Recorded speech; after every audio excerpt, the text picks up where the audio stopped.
Hello everyone, welcome to my channel do to study.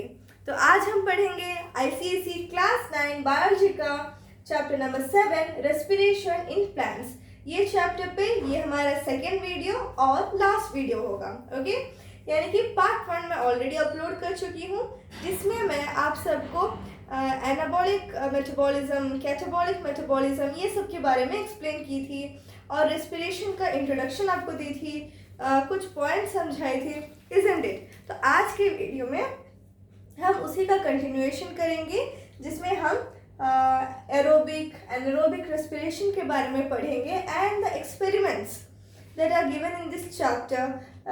जो सब experiments use करके हम रेस्पिरेशन के डिफरेंट प्रॉपर्टीज़ के बारे में समझे, वो सब आज हम डिस्कस करेंगे। Okay, so let's get started. हाँ, और एक बात, अगर आप पार्ट 1 नहीं देखे then definitely watch it. Now let's get started. Okay, तो जो अभी तक आपको पता है कि प्लांट्स रेस्पायर करते हैं, बट प्लांट्स कौन से ऑर्गन के थ्रू रेस्पायर करते हैं? ओके, तो प्लांट्स बस स्टोमेटा के थ्रू रेस्पायर नहीं करते, they also respire through lenticels in stems and general surface of roots. Okay, पहला तो ये आपको पता है कि स्टोमेटा के थ्रू, लीव्स में जो स्टोमेटा होता है उसके थ्रू प्लांट्स रेस्पायर करते हैं। उसके अलावा स्टेम्स में, प्लांट्स के स्टेम्स में छोटे छोटे माइन्यूट पोर्स होते हैं, यानी कि बहुत छोटे पोर्स होते हैं जिसके थ्रू भी प्लांट्स रेस्पायर करते हैं। और इसके अलावा प्लांट्स के रूट्स में, ओके, प्लांट्स का रूट्स का जो जनरल सरफेस है, मीन्स रूट्स का जो सरफेस है उसके थ्रू भी प्लांट्स रेस्पायर करते हैं। यानी कि the whole of a plant can respire, isn't it? क्योंकि आप देख सकते हैं कि लीव्स में रेस्पिरेशन होता है, स्टेम में होता है, एंड इवन रूट्स में भी रेस्पिरेशन होता है। ओके, तो ये सारे पार्ट्स के थ्रू प्लांट्स रेस्पायर करते हैं।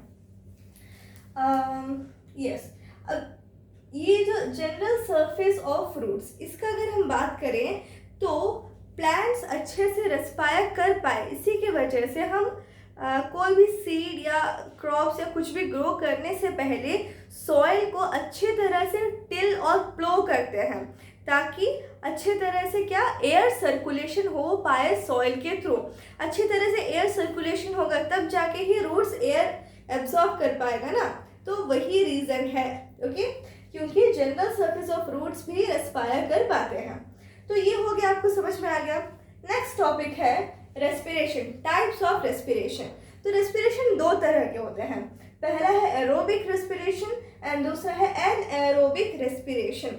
Aerobic respiration and anaerobic respiration. Okay, तो ये दोनों में डिफरेंस क्या होता है? ओके, ये दोनों में डिफरेंस बस इतना है, बस तो नहीं कह सकते, बहुत ही बड़ा डिफरेंस है।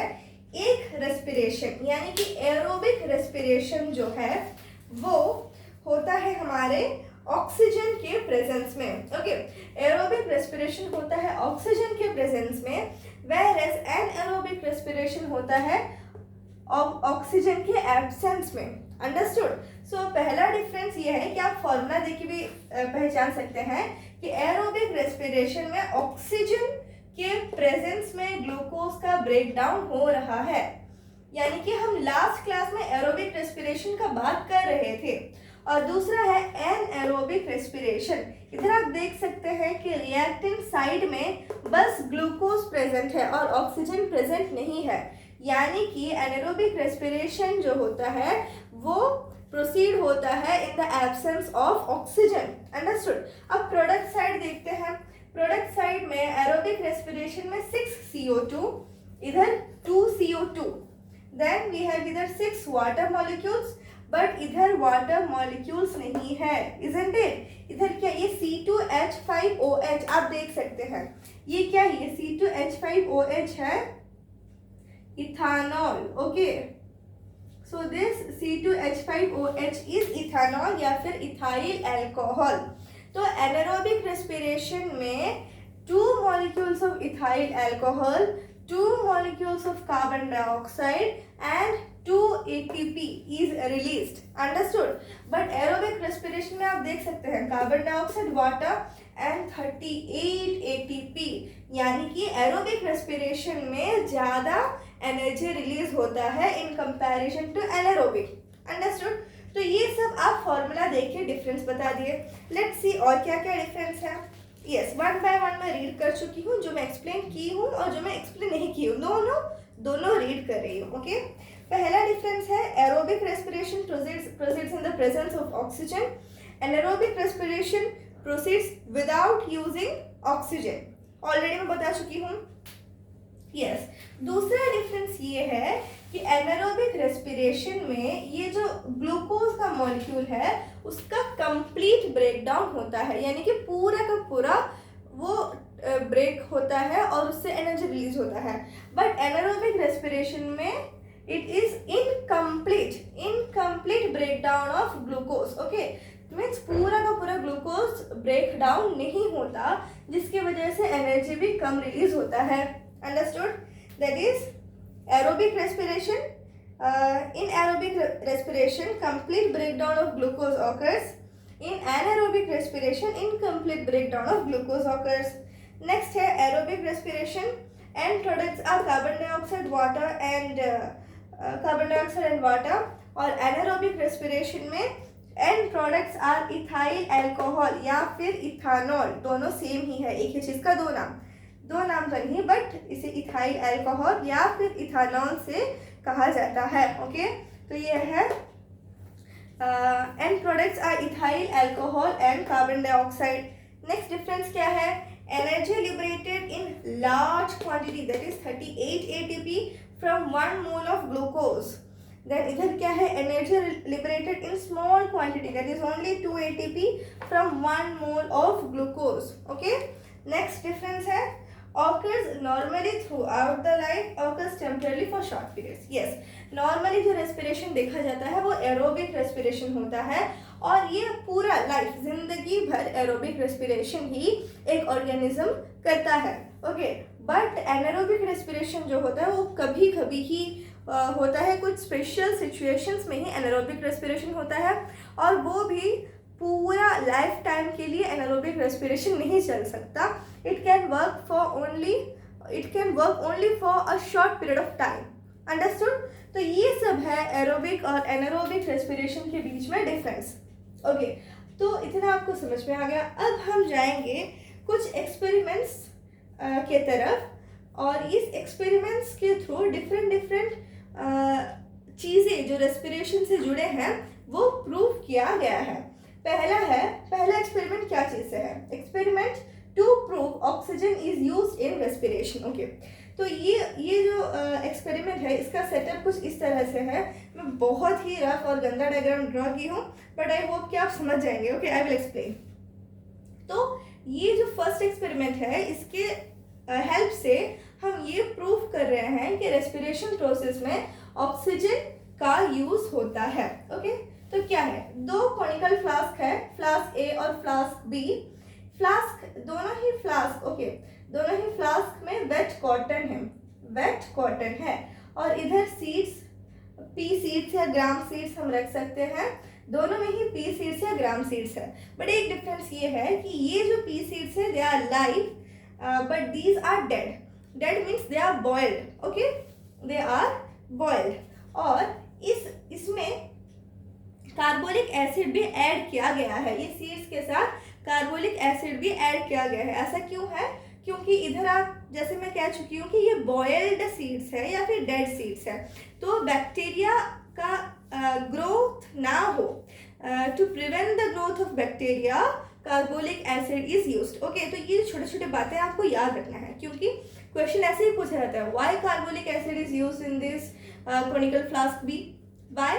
To prevent the growth of bacteria, क्योंकि अगर बैक्टीरिया ग्रो होगा देन वो रेस्पायर करेगा and it will use up oxygen, but we don't want, isn't it? We want to show that the germinating seeds of plants are using oxygen for respiration, isn't it? तो इसलिए हम इधर carbolic acid use किए हैं।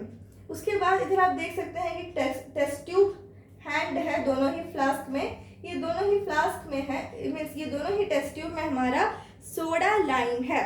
Okay, soda lime. अब soda lime क्यों है?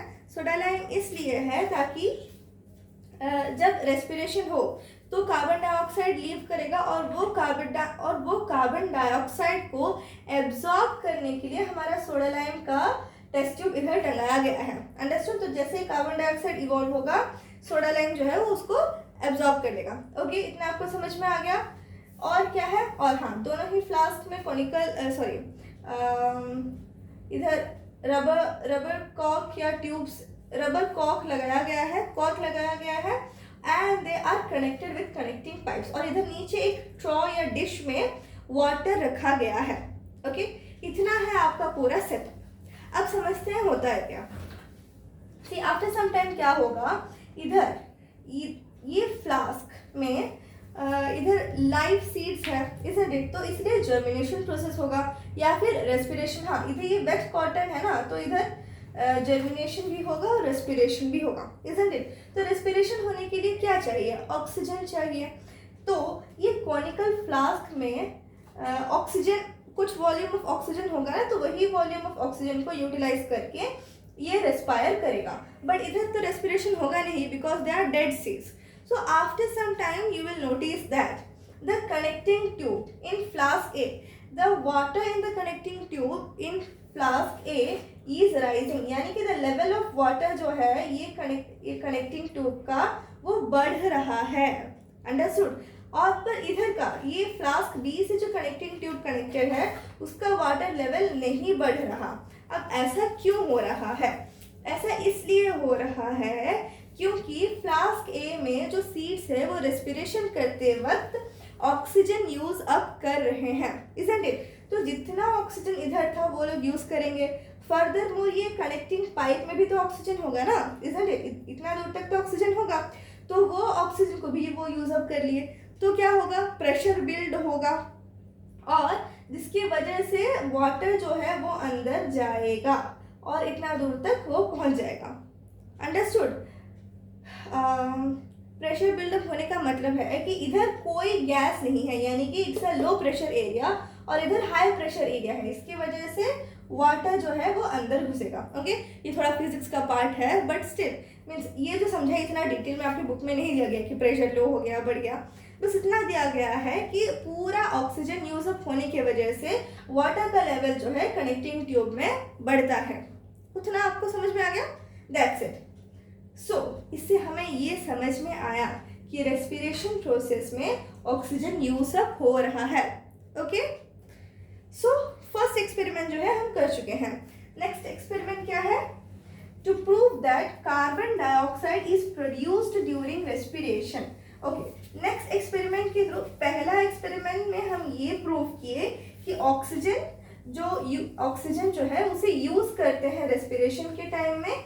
दूसरे एक्सपेरिमेंट से हम ये प्रूव करेंगे कि रेस्पिरेशन प्रोसेस के एंड में कार्बन डाइऑक्साइड रिलीज होता है।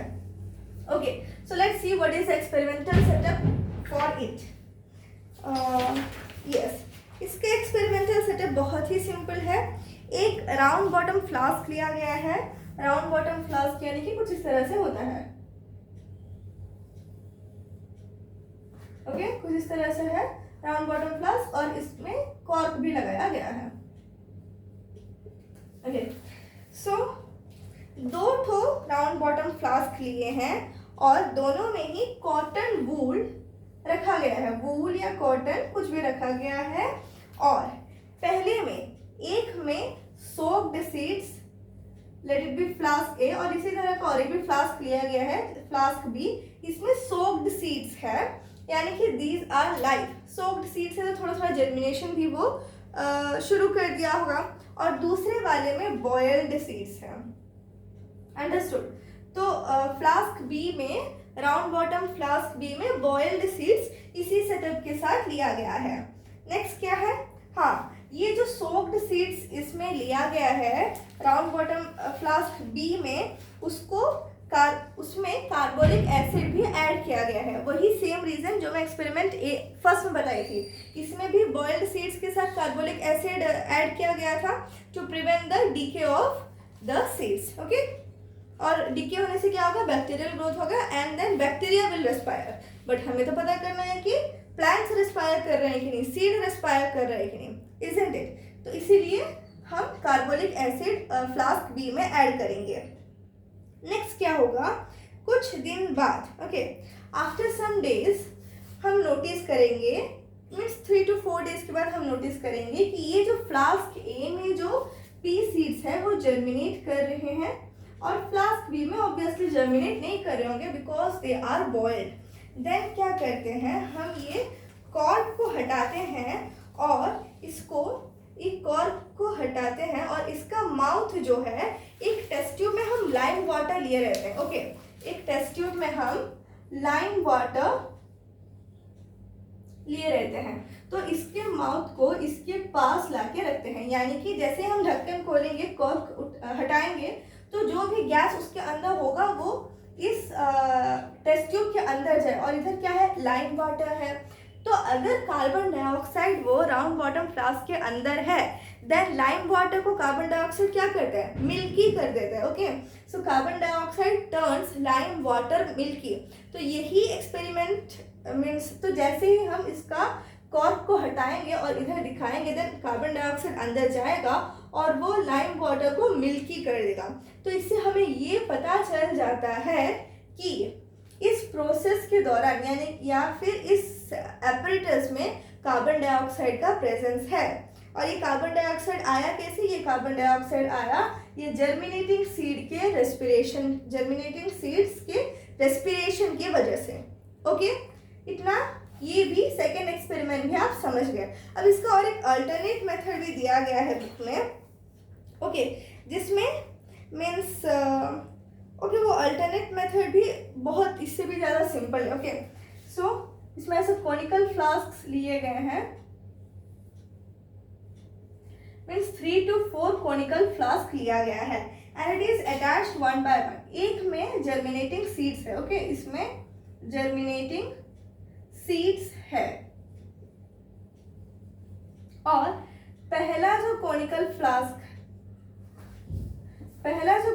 फ्लास्क लिया गया है उसमें हमारा पोटेशियम हाइड्रोक्साइड सॉल्यूशन है और दूसरा में हमारा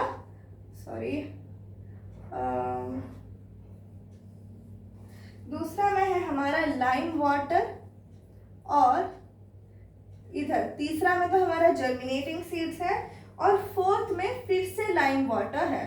ओके, फोर्थ में फिर से लाइम वाटर है। अब इतना सारा सेटअप्स का करेंगे क्या,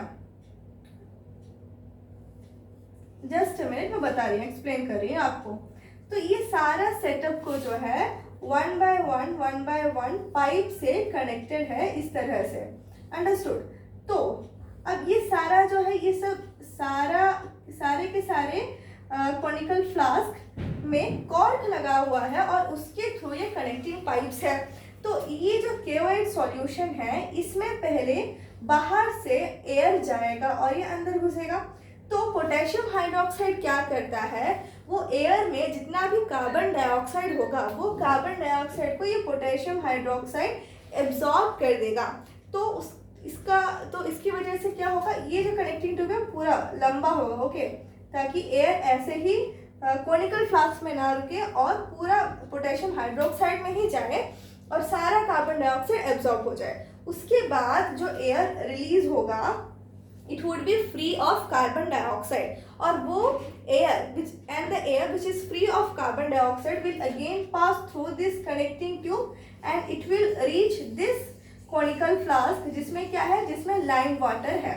तो ये जो फ्लास्क है it is just to ensure, ये पूरा एंश्योर करने के लिए कि वो एयर में कार्बन डाइऑक्साइड नहीं है। तो कैसे एंश्योर होंगे हम, ये जो गैस है, जो एयर है, जब ये लाइम वाटर में पहुंचेगा then it will not turn lime water milky. Lime water को मिल्की टर्न नहीं किया, इसका मतलब ये है कि this air is free of carbon dioxide, understood. तो अब ये एयर जाएगा ये कनेक्टिंग ट्यूब के थ्रू हमारा ये कॉनिकल फ्लास्क में जिसमें है जर्मिनेटिंग सीड्स, यानी कि अब जो एयर इधर पहुंचा, this air is completely free of carbon dioxide. Okay, तो ये जर्मिनेटिंग सीड्स क्या करेगा, it will use up oxygen, it will do respiration and it will produce carbon dioxide. तो अब इधर जो एयर होगा वो फिर कनेक्टेड है इस कॉनिकल फ्लास्क में जिसमें फिर से है हमारा लाइम वाटर। तो इधर का जो लाइम वाटर है it will turn milky. Okay, it will turn milky का मतलब है it has carbon dioxide in it. तो इतना सारा सेटअप करके ये प्रूव हुआ कि जो एयर आया उसमें तो कार्बन डाइऑक्साइड बिल्कुल नहीं था। ये हम क्यों कह सकते हैं, क्योंकि इधर वो लाइम वाटर मिल्की टर्न नहीं हुआ। और ये कैसे हुआ, क्योंकि इधर ये पोटेशियम हाइड्रोक्साइड सॉल्यूशन जो है कार्बन डाइऑक्साइड को एब्जॉर्ब कर लिया था। तो इससे ये पता चलता है कि ये कॉनिकल फ्लास्क में आने वाला air it was completely free of carbon dioxide, but जो एयर बाद में कॉनिकल फ्लास्क से निकला इट हैड कार्बन डाइऑक्साइड। और ये कार्बन डाइऑक्साइड आया ये जर्मिनेटिंग सीड्स के रेस्पिरेशन की वजह से। ओके, तो ये है अल्टरनेट मेथड ये सेकेंड एक्सपेरिमेंट को प्रूव करने का। ओके, नेक्स्ट है थर्ड एक्सपेरिमेंट है to prove that carbon dioxide is produced during respiration in plants.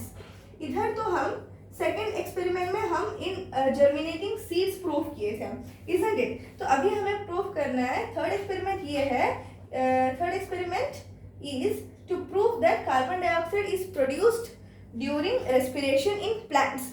तो उसके लिए क्या सेटअप है देखते हैं। यस, उसके लिए इधर एक bell jar. Okay, bell jar आप शायद जानते हैं क्या है, इजंट इट? ये है एक बेल जार, यानी कि एक बेल के तरह का जार है ये बेल जार है। It's made up of glass. Okay, तो ये बेल जार में हम एक प्लांट लेंगे। ओके, ये बेल जार में हम एक प्लांट लिए हैं और इधर हम दो कॉनिकल फ्लास्क रखे हैं। ओके, एक इस तरफ और दूसरा इस तरफ।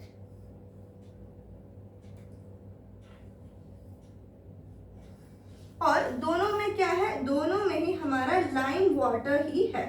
ओके, दोनों में हमारा लाइम वाटर है, दोनों ही कॉनिकल फ्लास्क में लाइम वाटर है।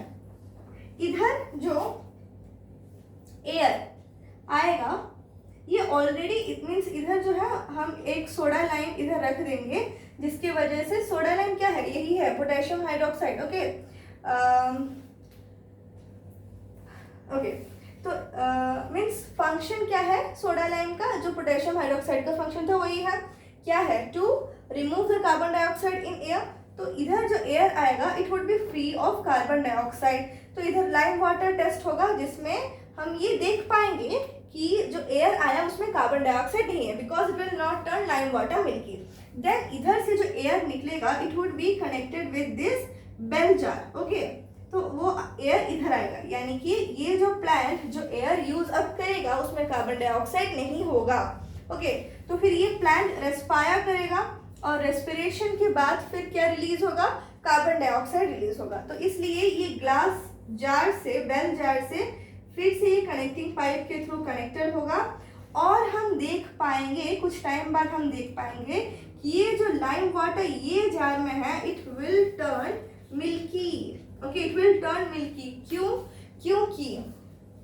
क्योंकि आप तो जानते हैं कि पहले जो एयर आया उसमें तो कार्बन डाइऑक्साइड था ही नहीं, बट अभी इधर कार्बन डाइऑक्साइड आ गया। कैसे? क्योंकि because the plant during respiration is giving out carbon dioxide. Okay, तो एक चीज हम नोट करेंगे ये एक्सपेरिमेंट, ये वाला प्लांट का एक्सपेरिमेंट करते वक्त कि हम इसे डे टाइम में नहीं करेंगे, क्योंकि डे टाइम में सनलाइट होने की वजह से फोटोसिंथेसिस का प्रोसेस हो जाएगा। अंडरस्टूड? देन दिस हमारा जो ऑब्जेक्टिव है वो पूरा ही बिगड़ जाएगा। अंडरस्टूड? तो हम इसको नाइट में करेंगे या फिर ये प्रोसेस ये एक्सपेरिमेंट को करते वक्त ये बेल जार को पूरा एक ब्लैक क्लॉथ से ढक देंगे ताकि सनलाइट अंदर ना पहुंचे और फोटोसिंथेसिस का प्रोसेस ना हो। ओके, सो दिस तो ये था हमारा थर्ड एक्सपेरिमेंट जिससे हमें ये प्रूव हो गया कि रेस्पिरेशन जो है वो प्लांट्स में होता है, प्लांट्स में भी होता है और ये रेस्पिरेशन के टाइम में कार्बन डाइऑक्साइड भी इवॉल्व मीन्स रिलीज होता है इन प्लांट्स थ्रू।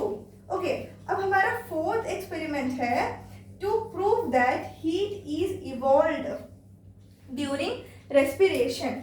तो heat is evolved during respiration, ये इसके लिए क्या सेटअप है, let's see. Okay, So the fourth experiment is to prove that heat is evolved during respiration.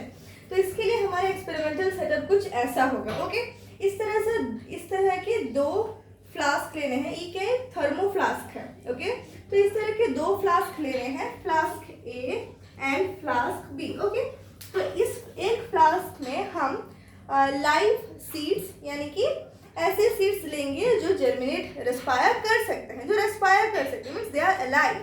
और फ्लास्क बी में हम बॉइल्ड सीड्स लेंगे और कुछ टाइम बाद हम देखेंगे कि हाँ, ये फ्लास्क है, थर्मो फ्लास्क है. इसके ओपनिंग पार्ट में वूल लगाया गया है और इसके बीच में इधर आप देख सकते हैं कि हम एक थर्मोमीटर अटैच किए हैं. ओके, तो कुछ टाइम बाद हम ये देख पाएंगे कि जो फ्लास्क में लाइव सीड्स थे वहाँ उस फ्लास्क का जो थर्मोमीटर रीडिंग है वो ऊपर जा रहा है. यानी कि ऊपर जा रहा है का मतलब क्या है कि हीट, इसके अंदर हीट प्रोड्यूस हो रहा है जिसकी वजह से टेम्परेचर बढ़ रहा है और उसी की वजह से ही ये थर्मोमीटर का मर्क्यूरी लेवल जो है बढ़ रहा है. Isn't it? तो हमें ये पता चल गया कि सीड्स जो है रेस्पायर कर रहे हैं और रेस्पिरेशन के वजह से हीट प्रोड्यूस हो रहा है, जो हमें इस इंडिकेशन से पता चल जाता है. बट जो दूसरा फ्लास्क है, फ्लास्क बी, जिसमें बॉइल्ड सीड्स है, वहाँ हम ऐसे कोई टेम्परेचर राइज थर्मोमीटर में नहीं देख पाएंगे. अंडरस्टूड? तो इस तरह से ये भी प्रूव हो गया कि रेस्पिरेशन के टाइम में हीट इवॉल्व होता है. और अब ये भी नहीं कह सकती कि जो थर्मोमीटर का लेवल बढ़ा वो सराउंडिंग टेम्परेचर की वजह से है, क्योंकि थर्मोमीटर का बल्ब जो है वो पूरा फ्लास्क के अंदर है और ये सीड्स भी फ्लास्क के अंदर हम रखे हैं. हम फ्लास्क इसलिए चुने ताकि अंदर का टेम्परेचर बाहर और बाहर का टेम्परेचर अंदर ना आ पाए. अंडरस्टूड? इसलिए थर्मोस फ्लास्क का यूज इधर किया गया है. तो ये हमारा फोर्थ एक्सपेरिमेंट भी कंप्लीट हो गया. ओके, आगे बढ़ने से पहले एक छोटा सा पॉइंट एक्सपेरिमेंट के बारे में. एक प्रॉपर एक्सपेरिमेंट में हमेशा दो चीज़ें होता है. एक है हमारा एक्सपेरिमेंटल सेटअप. ओके, एक है हमारा एक्सपेरिमेंटल सेटअप और दूसरा है हमारा कंट्रोल सेटअप. ओके, पहला वाला हर प्रॉपर एक्सपेरिमेंट में इस तरह के दो सेटअप होते हैं. एक है एक्सपेरिमेंटल सेटअप और दूसरा है कंट्रोल सेटअप. अब ये क्या होता है? An experiment consist of two setups, an experimental setup and a control setup. Both are identical in which every condition is the same except one. ये एक्सपेरिमेंट की ही बात करें तो मैं बोली कि इस तरह के दो फ्लास्क लेना है. ओके, दोनों में सीड्स भरना है, दोनों में थर्मोमीटर भी लगाना है. तो इस तरह से हर एक कंडीशन दोनों ही सेटअप में सेम होगा एक्सेप्ट वन. और वो वन डिफरेंट कंडीशन क्या था? वो वन डिफरेंट कंडीशन ये एक्सपेरिमेंट में ये था कि इसमें फ्लास्क ए में हम लाइव सीड्स, अलाइव सीड्स लेंगे और फ्लास्क बी में हम बॉइल्ड सीड्स लेंगे. ओके, तो वही बोल रहा है. और एक बात सुनेंगे आप, ठीक है? Both are identical means both experimental setup and control setup are identical in which every condition is same except one. The setup in which the condition under study is missing is called the control. Okay, so the setup in which the condition under study का मतलब क्या है? हम जो चीज़ के बारे में पढ़ रहे हैं, जो चीज़ जानने के लिए हम ये एक्सपेरिमेंट कर रहे हैं, वो अगर वो सेटअप में नहीं है then that is a control setup. जैसे इसी एक्सपेरिमेंट का बात करें हम, देन इधर हम देखें कि दो फ्लास्क है, सब चीज़ आइडेंटिकल है, एक ही चीज़ डिफरेंट था, वो था ये सीड्स का, ये अलाइव था और वो डेड था. तो हम कौन सा, हमारा टॉपिक क्या है? हमारा टॉपिक है रेस्पिरेशन. और वो किस में होता है? वो होता है लाइव सीड्स में. तो इसीलिए ये कंट्रोल सेटअप है. और वेरी सॉरी, तो इसलिए ये एक्सपेरिमेंटल सेटअप है. ओके, और कंट्रोल सेटअप फ्लास्क बी था, थर्मो फ्लास्क बी वाला था हमारा कंट्रोल सेटअप, क्योंकि कंट्रोल सेटअप में हम जो टॉपिक के बारे में पढ़ रहे होंगे वही नहीं होगा. हम रेस्पिरेशन के बारे में पढ़ रहे हैं, रेस्पिरेशन ही नहीं हो रहा था फ्लास्क बी में because it had dead seeds. Understood? तो ये था हमारा एक्सपेरिमेंटल सेटअप और कंट्रोल सेटअप। ओके, नेक्स्ट चलते हैं हमारा फिफ्थ एक्सपेरिमेंट की तरफ। Fifth experiment is to demonstrate anaerobic respiration. Okay, fifth experiment में हम एनारोबिक रेस्पिरेशन को डेमोन्स्ट्रेट कर रहे हैं। ये जो ऊपर के जो चारों एक्सपेरिमेंट है, ये चारों एक्सपेरिमेंट में ही एरोबिक रेस्पिरेशन का बात हो रहा है, क्योंकि चारों में ही ऑक्सीजन का यूसेज हो रहा है। बट फिफ्थ वाले में हम एनारोबिक के बारे में बात करेंगे, जिसमें ऑक्सीजन यूज अप नहीं हो रहा। तो इसमें क्या कर रहे हैं, इसमें कुछ 8 to 10 सोक्ड सीड्स लेंगे और वो सीड्स का पील जो है उसे हटाएंगे। ओके, एंड नेक्स्ट क्या करना है, एक टेस्ट ट्यूब लेंगे और उसे मर्क्यूरी से फिल करेंगे और उसके अंदर ये सीड्स भी होगा। ओके, उसके अंदर ये सीड्स भी होगा, मीन्स पूरा हम फिल कर देंगे पूरे टेस्ट ट्यूब को। ये जो मैं ऐसा गार की हूँ, ये क्या है एक्चुअली, ये एक्चुअली मर्क्यूरी है। ओके, सो पूरा टेस्ट ट्यूब को हम मर्क्यूरी से फिल करेंगे और ये जो आपको जो वाइट स्पेसेस दिख रहे हैं, ये एक्चुअली सीड्स है। ओके, ये सीड्स है, तो ये सीड्स पूरे एंड में इस तरह से होंगे, मीन्स बिल्कुल जगह नहीं है इसके अंदर। और ये हम बीकर लिए हैं और इसमें भी क्या है, इसमें भी मर्क्यूरी ही है। ओके, तो इधर बिल्कुल जगह नहीं है। तो इससे आप क्या पता कर सकते हैं, इससे आपको ये पता चल रहा है कि there is no air inside this test tube. Air नहीं है मीन्स ऑक्सीजन भी नहीं है, इजंट इट? तो इस तरह से हम सेटअप लिए हैं। कुछ टाइम बाद या कुछ दिन बाद हम ये देख पाते हैं कि ये जो मर्क्यूरी का लेवल है, जो पूरा पीक तक था, मीन्स पूरा टेस्ट ट्यूब फिल्ड था, वो धीरे धीरे नीचे आता देख पाएंगे, लाइक दिस। जस्ट मिनट में आपको शो करके ड्रॉ करके दिखा रही हूँ। ओके, तो जो मर्क्यूरी का लेवल पहले पूरा लास्ट तक था ना, बट अब ऐसा नहीं होगा, यानी कि कुछ दिन बाद इधर ये सीड्स जो है वो ऊपर रह जाएगा और मर्क्यूरी का लेवल नीचे आता जाएगा। इसका मतलब क्या है, इसका मतलब अगर इस पार्ट में मर्क्यूरी नहीं है, देन इस पार्ट में कुछ तो है जिसकी वजह से इधर ये खाली दिख रहा है। तो इस पार्ट में क्या है, इस पार्ट में है हमारा carbon dioxide. Understood? Carbon dioxide. तो एक्सपेरिमेंट के स्टार्टिंग में ही मैं आपको बता चुकी थी कि ये जो एक्सपेरिमेंट है इसमें एयर नहीं है, क्योंकि पूरा टेस्ट ट्यूब का एरिया मर्क्यूरी से फिल्ड है। देन ये कार्बन डाइऑक्साइड कहाँ से आया, ये कार्बन डाइऑक्साइड आया रेस्पिरेशन से ही। कौन सा रेस्पिरेशन? Anaerobic respiration. ये जो सीड्स है वो एनारोबिक रेस्पिरेशन किए, और एनारोबिक रेस्पिरेशन का प्रोडक्ट में आप जानते हैं कि कार्बन डाइऑक्साइड इवॉल्व होता है, इजंट इट? तो वही कार्बन डाइऑक्साइड है जो इस स्पेस को ऑक्यूपाई किया है। तो हम ये लास्ट एक्सपेरिमेंट भी समझ लिए जिसमें एनारोबिक रेस्पिरेशन को डेमोन्स्ट्रेट किया गया है। ओके, सो आई होप कि ये चैप्टर पूरा क्लियर हो गया होगा, that is chapter 7 respiration in plants. और आपको इस चैप्टर में और कोई डाउट नहीं होगा। And if you have any doubt then write in the comment section. Okay, so हमारा ये चैप्टर भी कंप्लीट हो गया। तो इस तरह से मैं वन बाय वन चैप्टर्स डालते रहूँगी। एंड और आई विश कि आप देखें वो सब और समझें और पढ़ें और सीखें। Okay, so till the next time, keep studying and bye bye.